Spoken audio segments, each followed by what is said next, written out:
One of the questions we get asked all the time in the Bath Fizz and Foam Facebook group is how to get perfect round bath bombs. So I decided to show you guys that today. Now you can see that I have a pan prepared and I put some shrink wrap on it, and I have these plastic Milky Way molds is what they're called, and those are to help keep the bottoms of my bath bombs round. The other thing that you can see is that I'm using a scale.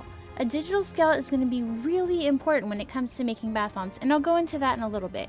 But first, here I have a Cada round mold, and I'm filling it up with my bath bomb mix. You can see that the mix is slightly dry. I'm kind of at the end of my mix, but this is a really great recipe that I use, and it will last through that. I'm poking little holes in the mix, and I do that because, I don't know, maybe I'm superstitious, but I think that it helps them float a little bit better. I don't think that all bath bombs need to float, but a lot of people want them to, and I think that it helps. So my bowl is on a scale, and what I'm doing as I'm brushing off the top is I'm getting that bath bomb to the perfect weight that I want it to be. So I've added the top of my round bath bomb, and I'm just pressing into that Cada mold, and I'm going to remove the outer shell and tap it a little bit to help remove some of that excess mix. And then I'm going to tap it with a spoon, and that's going to do a couple things. There's extra mixes on the outside. It doesn't look as messy to you guys, but it is messy for me. So it's going to help remove some of that, and it's going to help break the suction between the mold and the bath bomb. So after I wipe off the Saturn ring, I remove the top part of the shell, and I use that Milky Way mold to keep my bath bomb round. I pop off the top, and there you go.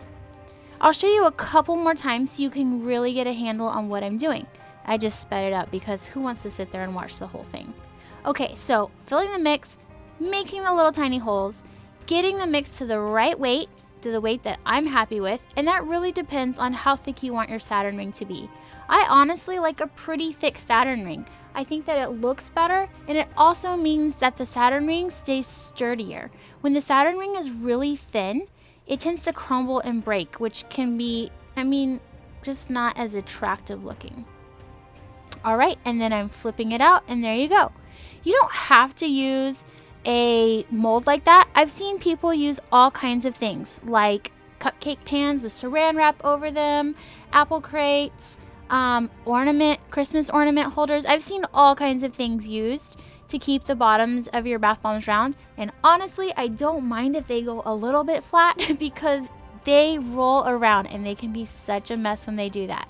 But yeah, so I'm pressing.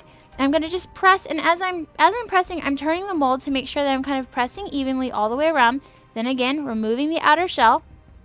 I'm tapping. That's going to help break that suction, cleaning the Saturn ring so I don't get a weird kind of edge, a crisp little edge, and then removing it.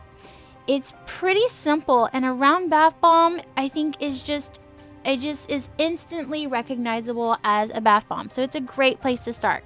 Here's a tiny mold that I have, and I'm just going to use that extra mix to put to make this little tiny bath bomb. I know it doesn't look too tiny to you guys, but it is pretty small. I'm kind of a small person, and so the fact that it's still pretty small in my hand, it is actually a really small little bath bomb. It's cute. So I'll probably keep that for myself or give it as a sample to a customer. I was cleaning up, and then I had this idea that I would show you guys with the remainder of the mix what it would look like if I added some water to this. So I'm just going to do that really quick. And look, you can see already, look at that beautiful foam. Now, I like my bath bombs to be really foamy like that, but some people don't. But I like them like that. So I hope that you guys learned some stuff. And yeah, hit that subscribe button and you'll keep getting some great bath bomb videos from me. Happy making!